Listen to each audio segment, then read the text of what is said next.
आपने फरमाया कि खाना आ जाए तो जूते उतार लिया करो।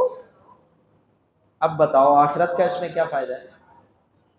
फरमाया तुम्हारे पाँव को इसमें राहत मिलेगी। जूते में बंदा बैठ के खाना खाएगा तो बेसुकूनी के साथ खाएगा, और जूते उतार के जब आराम से बैठ जाएगा तो सुकून से खाना खाएगा। पाँव भी सुकून से, जिस्म भी सुकून से। आपने फरमाया कि जब सोने लगो तो चिराग को बुझा दिया करो। वादा ये ना हो कि कहीं से चूहा आ जाए और चिराग को इधर उधर कर दे और करीब सामान पड़ा हो, आग लग जाए, तुम्हें तकलीफ पहुंच जाए। अब आप बताएं इस हुक्म में आखिरत का कौन सा फायदा है? और ये तो एक शफीक बाप ही कहेगा, एक शफीक माँ ही कहेगी कि बेटा ऐसी हरकत नहीं करना जिससे तुम्हें तकलीफ ना पहुंचे। नबी अकरम सल्लल्लाहु अलैहि वसल्लम की शफकत है ना कि आप दूर से किसी तकलीफ को अपनी उम्मत पर बर्दाश्त नहीं कर रहे। आखिरत की तकलीफ तो दूर की बात, दुनिया में मेरी उम्मत को कोई तकलीफ ना पहुंच जाए,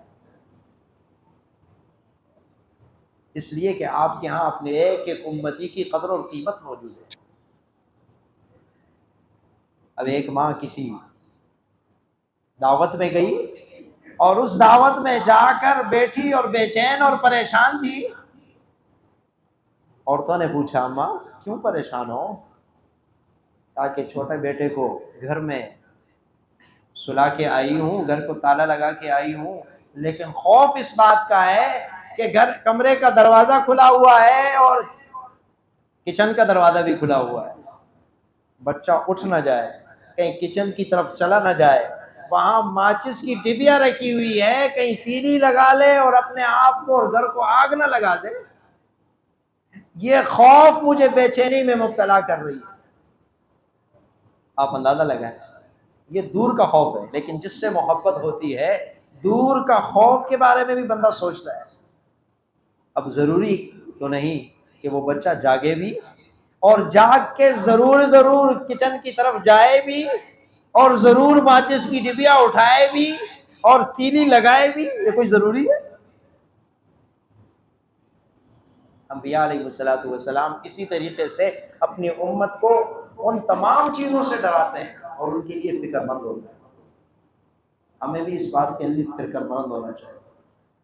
ये दीन हमारे आखिरत और दुनिया दोनों के फायदे के लिए आया है।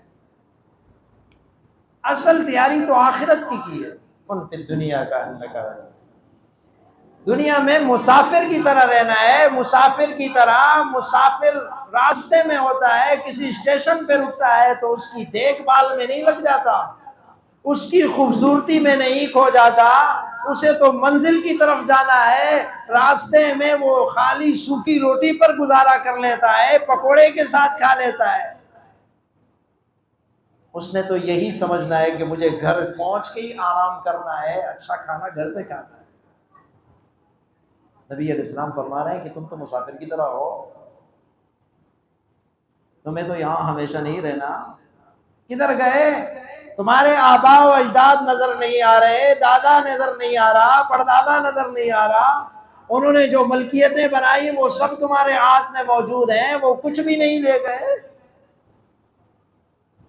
तुमने भी इसी तरीके से चला जाना। ये तो हमने ड्यूटियां तब्दील कर दी हैं। सबसे पहले बात दादा, फिर परदादा, फिर पोता और पड़पोता। इसी तरीके से इस जमीन की, इन घरों की, इस अल्लाह रब्बुल इज्जत की मीरास जो है आसमान और जमीन, इसकी चौकीदारी करवा रहे हैं। और बेवकूफ़ चौकीदार वही है जो मालिक बन जाए, वो समझे कि सब कुछ मेरा है।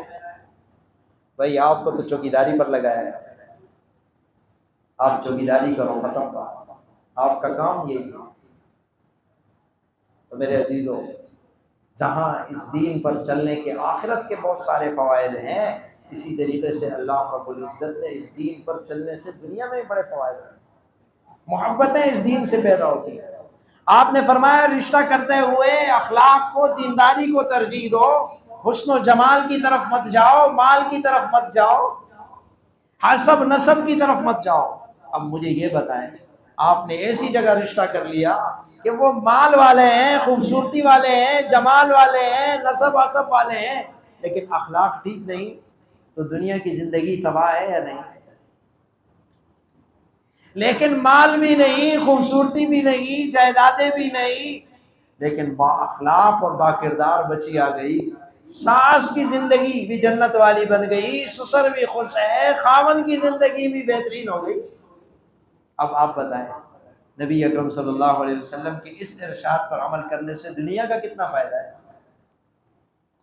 लेकिन अगर आपने खूबसूरती के पीछे पड़ गए, हुस्न जमाल के पीछे पड़ गए, दुनिया के माल दौलत के पीछे पड़ गए